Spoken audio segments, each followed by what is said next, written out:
Hey, my name is JC. Welcome back, or welcome if you're new.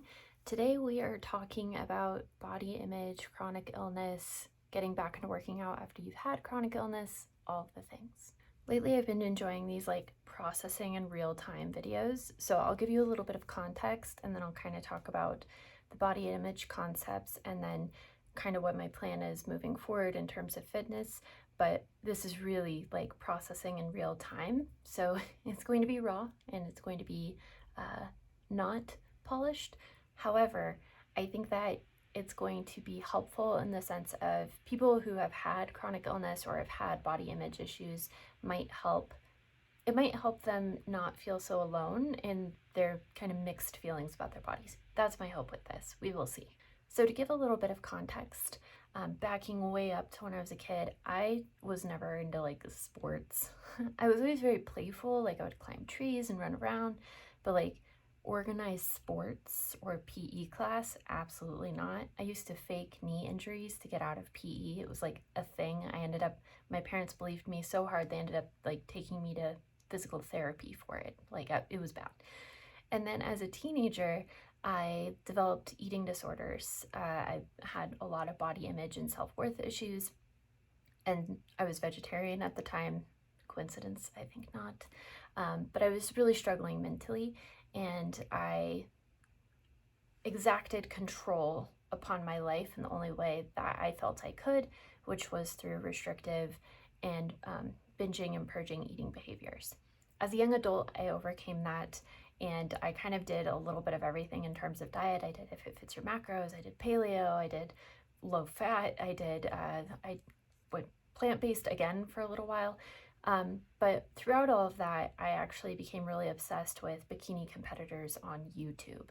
And it was something I was just so enamored with. I so appreciated and admired the dedication that it took to get to a stage. However, I had this low-key joint pain that it felt really difficult for that to be a reality for me. And I was still struggling a bit mentally, where I felt like doing a bikini competition might not be the best thing for my eating disorder recovery. In 2020,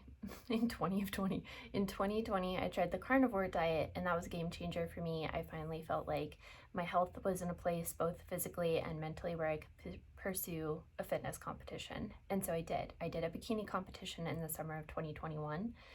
And then after that, I had an autoimmune crash. So I was diagnosed with ankylosing spondylitis, which is a type of spondyloarthropathy or a type of reactive arthritis kind of thing, where one of my major symptoms was extreme joint pain. Since then, I've been doing some protocols to help myself heal, and just now, a year and a half later, oh my gosh, it's almost 2 years later, nearly 2 years later, I am finally in a place where I am starting to be able to work out again. So that's kind of the lay of the land in terms of where my fitness and body image has been over time. So there's a couple things specifically I want to address in this. One is the bikini competition, and two is the chronic illness. So all of my life, I've been kind of I don't know, a small to medium-sized person. I have never been a very large person. I've always been someone who tended to carry more body fat than body muscle. It's hard for me to build muscle. It always has been. But over the last, I would say 3 years, from 2020 to now, at this point in time, it's May of 2023, I've had huge swings in how my body looks. And that has been really difficult for me mentally to deal with. Just every time I look in the mirror, it feels like I'm looking at someone different. So with the bikini competition experience, so in January of 2020, I started carnivore. I lost 30 pounds. Decided to do the bikini competition. Sorry, I lost 20 pounds. Decided to do the bikini competition and lost another 10 pounds. So that was a 30-pound weight change in a year, which is a lot. I think that mentally, cognitively, it's really hard for us as humans when we have these huge swings in our appearance to become acclimated to our appearance again. So I went from a certain weight to 30 pounds less than that. And then for my bikini competition, I just felt like I wasn't where I needed to be muscle-wise, and quite honestly, I wasn't. So I decided if I couldn't be as muscular as possible, I would be as lean as possible. And I don't think that this was coming from the same place that the eating disorder behaviors were coming from, because I was more of like, I just wanted to control my environment. And maybe in that sense, I was trying to control the results of my body on this competition. However, I just pushed myself so hard. I pushed myself so hard, and I truly believe that this was one of the like key factors in eventually having my autoimmune collapse. So essentially before my show, because I decided if I couldn't be muscular, I would be lean, I restricted really hard like the month before the show. And it's interesting when you look at the pictures, you can see how like, especially in my butt, like I just lost so much muscle mass the 2 weeks before the show because of my restrictive eating behaviors. I have a whole video about my experience with the undereating ahead of the bikini competition, and this was actually, that video, I'll link it. It was before I found out and started really experiencing all of the autoimmune stuff. You'll see in that video that my eye is really red, and that's from uveitis, so that was part of my autoimmune condition, but I had not yet been diagnosed with that. The worst of that had not yet come, so I didn't really know what I was speaking to at the time. I think it's interesting as a piece of like real-time processing in that moment, in that period of time when I was experiencing the realization that I had harmed myself through my restrictive eating. So it might be interesting in that sense. However, I think some of the stuff I said in there is no longer relevant because some of the things I was experiencing were not necessarily from the undereating, but from the autoimmune condition, which may have been partially triggered by the undereating. That was really convoluted. So what my takeaway from that bikini competition was at this point in time, 2 years later, is really that I am so abusive to my body. Like I treat it like a machine. Like if it is just a thing for me to use to get from point A to point B. And since then, I have really realized that my body is the only home I have to live in. Like that on earth, this is where I get to live. And no matter which environment I'm in, no matter which home I'm in, this is where I live. And so this is what needs to be taken care of more than anything. And so I really truly believe the lesson learned there for me was I will never disrespect my body again the way that I did through competing. And if I ever did a competition again, which I don't see currently in my future, but never say never, right? If I ever did a bikini competition again, I would approach it completely differently. And if at any point I would get better people on my side, better people on my team that could I think when you're going through a bikini competition, it's really hard for you to have a real like perspective on your body because again, your body is changing so much so rapidly. It's almost like forced body dysmorphia because you just don't recognize yourself. And so I think it's really important if you're doing something like that to have a really good team of people around you who can kind of talk you off the ledge and be that objective set a like viewpoint on your body, who can kind of talk more sense to you and really guide you through that process. So I'd get a better team. I would treat myself much more kindly going into the competition prep. Like just, I very much had a mindset of like, I'm gonna go hard, yeah. And it would just like, that's not the mindset to go into a bikini competition. I think I'm gonna do my best. I'm gonna give this 100%, absolutely. I think I will do this if my body dies in the process is the wrong mindset to go into a bikini competition with. Hindsight is 20/20. So definitely go watch that video if you're interested. That's really all I'm gonna say about that. And immediately following that bikini competition, I did have my autoimmune collapse. It was kind of gradual. It started with plantar fasciitis, and then I had uveitis, which is inflammation of the eye. And then I had GI issues, and then I had enthesis or enthesitis, which is extreme joint pain. And I would say like the decline in my ability to pursue fitness really started with the plantar fasciitis. It was so painful. I was like wearing a boot at night just to try and alleviate some of the pain. Eventually I started walking with a cane. Like it was a whole thing. And I felt like the thing that I loved, which was working out, because I always loved that. I never resented that through my bikini competition. Like I was just so excited every day to go lift weights. That love never left me. And so I was becoming so frustrated that this thing that was like my happy place, my joy, the thing that gave me that feeling of confidence and self-worth in my body's capabilities was being taken away from me. And in the CIRS community, I have chronic inflammatory response syndrome, which is what really triggered my autoimmune experience. In that community, I have found that people really feel like the things they love the most are targeted by CIRS. So there's really three things I would identify with that statement. One is the not being able to work out for that long period of time. Two is I used to love thrifting, like finding like really cool, interesting pieces.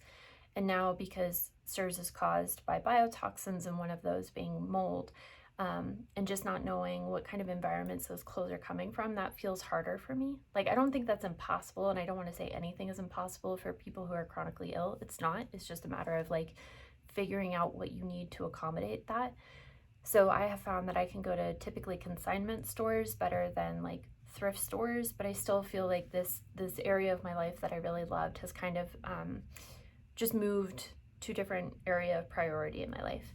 And then the third thing I would say is with CIRS, I had the worst brain fog, terrible word finding. It was really difficult for me to think. I used to say and think that it felt like I was thinking through mud all of the time. And I've always been a very fantasy-driven person. Like, I have a very strong like fantasy life in my brain. Like, I'm a daydreamer. I'm a creative. I like to create realities in my thoughts in my head. And to have that taken away from me and feel like that creative outlet of just like visualization was taken away from me was really hard. And it was something I didn't realize I really missed until I started going through treatment, and I got it back, and I was like, oh my gosh, like all of my like little outlets and areas of escape, not escape, just like outlets for fulfillment had really felt like they were taken away from me through that period of time. And I think for a long time, I really resented my body. I used to call it my flesh prison. I think when you're in so much pain all of the time, it really feels like you can't escape yourself. And I think that causes a lot of cognitive dissonance. It did for me. I developed depression. I developed suicidal ideation. I just wanted to escape that feeling of constant pain. And I resented my body so much. And this was coming right out of that bikini competition where I had realized I abused my body. And now I felt like it was fighting back with me, and I couldn't make up for past mistakes. I could only do better moving forward. So I ended up getting CIRS treatment through the Shoemaker protocol, which is the only clinically proven path to treating CIRS. By the way, if someone's telling you to take charcoal or clay, maybe they're a snake oil salesman. If you're interested, I have a lot of CIRS content on this channel and over at my podcast channel with my partner, Act Like Barbara, and that's the CIRS group.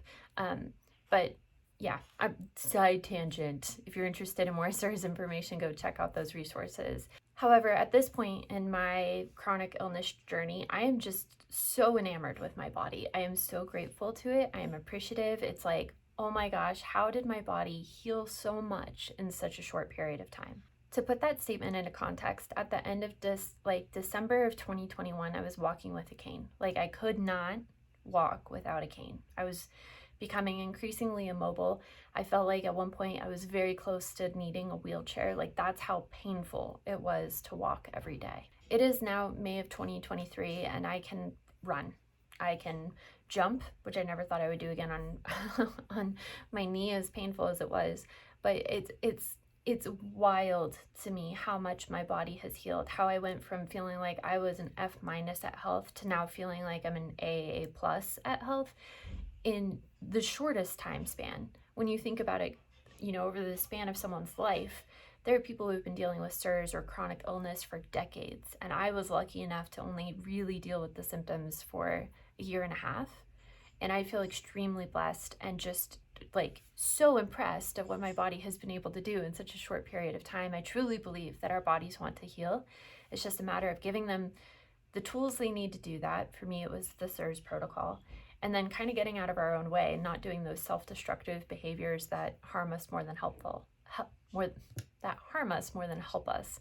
For me, that was things like not under eating, making sure I was getting enough nutrition, and then just not pushing myself too hard. And that's kind of what I want to talk about next. So with CIRS specifically, there's this phenomenon called push and crash, where you feel good, you push, and then the next day or a week, you crash because you pushed yourself too hard.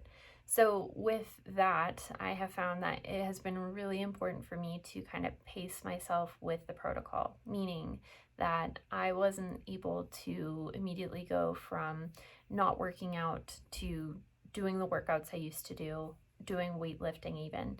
I really think, starting with an approach of endurance and mobility, so like walking and stretching, being so much more productive in terms of getting me back to a fit state than if I had like jumped back into weightlifting.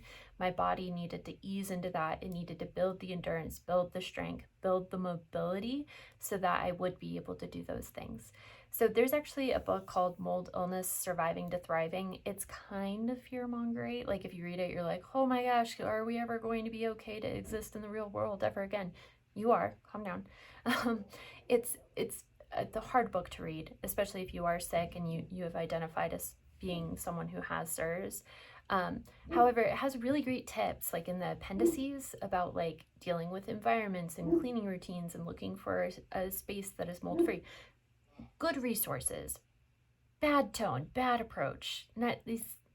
It's a hard book for me to recommend because the information is so good. It's just the way that it's presented is like, all to say, in that book, they mention having a very scaled approach to getting back into exercise, like working out for a minute a day, then 2 minutes a day, then 3 minutes a day.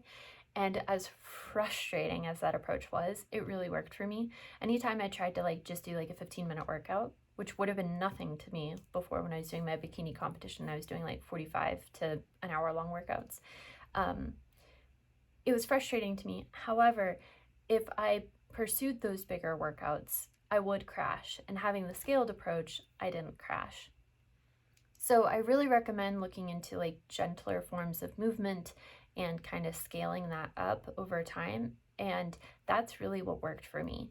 I do think it's important for especially sick people, chronically ill people, to work out because CIRS is a metabolic disease. And so anything you can do to buffer your metabolic system, whether it be building cardiovascular endurance or building muscle mass, or, building mobility. Like there's a lot of reasons why it's really great for chronically ill people specifically to work out. And there's a lot of reasons why it's specifically hard for them too. Like you're exhausted, everything hurts.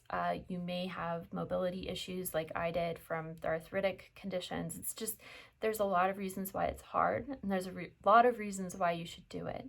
And so I think being very gentle with yourself is key to having an approach that feels really healing versus harming.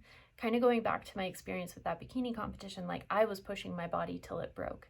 And really now I'm more of in a space of I am working out to heal my body. And I think that intention makes my approach different, makes my experience with it different. Because I pushed myself so hard I broke, I will never treat my body that way again. It was a hard lesson to learn, but it was one I needed, and I'm grateful for where I am today. So in like practical terms, like actual specific technical logistical terms, what I'm doing right now is HIIT cardio. I'm doing full body circuits of HIIT cardio. I'm doing 5 minutes, a minute break, 5 minutes, a minute break, 5 minutes, a minute break, 5 minutes, a minute break. And because they're body weight exercises, it's kind of self-regulating in the sense that I think when you're doing body weight exercises, your body naturally adapts to the pressure. So either you'll move slower or you'll take more breaks in between actual reps if you're doing a body weight exercise than if you're like on a machine or you have like loaded weight, because you really don't have a choice. If you're like in the middle of a squat and your back is loaded, you have no choice but to get back up. But when it's body weight, you can kind of take that movement more slowly. Your body will self-regulate that movement for you. To get to this point, I started with doing 1-minute-long workouts. I started with doing 3-minute-long workouts. And then the next week I did 4-minute-long workouts, and then 5-minute-long workouts the following week. And every week I've built up to 20-minute workouts.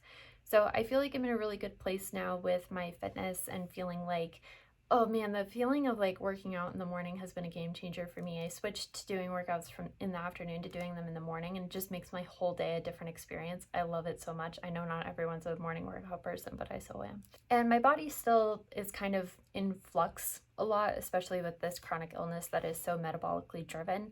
I would say that I'm probably where I was when I started a carnivore diet, like in terms of my body composition and my body weight. However, I know that through my experience as a carnivore and coaching people as a carnivore, I know how quickly, and not quickly, but I know how like just consistent effort will get me to a different point sooner than I think. Sooner than I think is what I need to say. And just having like this tiny, gradual, just consistent daily effort approach is going to get me to where I want to be. And so I don't feel like there's any rush. I feel like I'm in this body for the rest of my life. And so I have that much amount of time to, you know, keep healing and creating this body that I love living in, that is healthy and metabolically well. Anyways, I hope you enjoyed this video. I hope you enjoyed me kind of processing through that experience. And if you have chronic illness, my heart just goes out to you. I just wish you so much healing and so much love, and I hope you find your path to true healing, root cause healing. And you know, our bodies really are the only homes we have to live in, and so we have to treat them as kindly as we can. I hope you enjoyed this video. Go ahead and like it if you liked it. Leave a comment down below. Subscribe if you're not. If you're interested in more processing content like this, I definitely have a lot of things I need to work through as a human, don't we all? But I'll see you all in the next one. Okay, bye.